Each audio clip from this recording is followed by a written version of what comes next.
Maintaining your health. Recently, I've been struggling with this concept. What does that mean? I mean, is it just a fancy new way of saying preventative care? That's when you do your annual physical, get your cancer screenings, all those things. But I really came upon the realization what this means in life. So the first step is to define what maintenance means, because we all know maintenance is different for different things, right?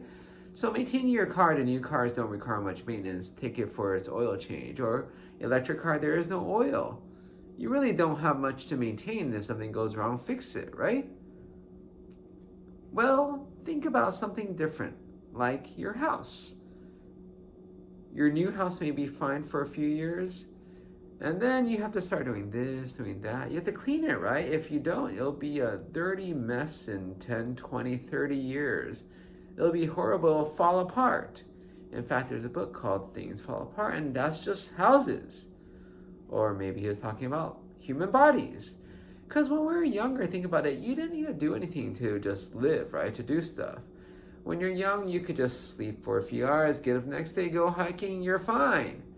And now when you get older, life isn't quite so easy, so get up and go anymore, right? You need to do stuff just to keep on going. I mean, we all understand the concept. It's simple in a sense, right? We need to eat food, otherwise we can't live. We need to do this, otherwise we can't live. Say sleep, right? Apparently there's a rare report of someone who doesn't need to sleep, and she wonders why everybody else in the world wastes so much time. But basically, we need to sleep. Even for a few hours, we still need it, otherwise we can't function. And the thing is, as you get older, apparently, you need more time spent on maintenance. And I find that a hard pill to swallow.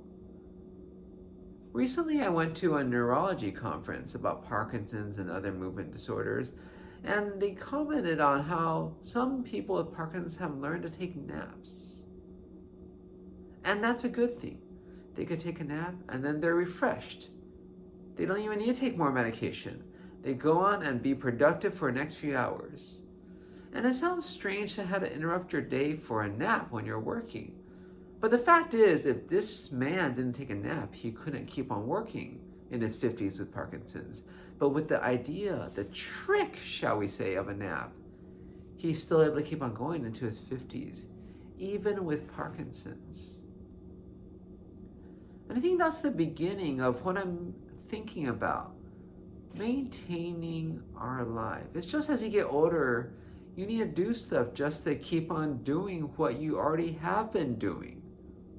And I think the gist of it is realizing that we have no anti-aging pill, device, serum, magical spring fountain, blah, blah, blah. All we have is maintaining our body. So I'm wearing this so my neck is okay. It's a cervical traction device. I have a herniated disc. And so it helps me so I don't have pain. Stretches out my neck.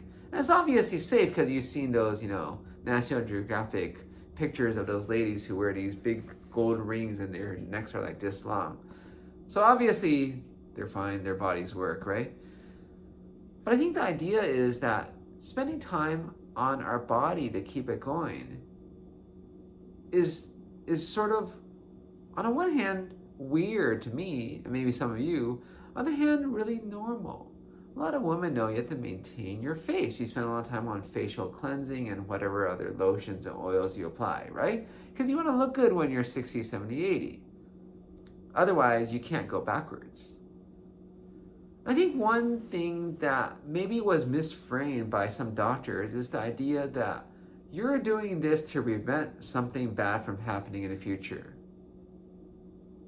So my friend said, for example, my finger, I don't know if you can see it, but it's a little bit, skin's falling off, but otherwise my finger doesn't have a little, flexion here. It's not bent down like a mallet's finger. Because I had splinted it for 2 weeks. And my friend who's a doctor used the same logic that we doctors often use, and he was more blunt because he's talking to me, another doctor, a friend.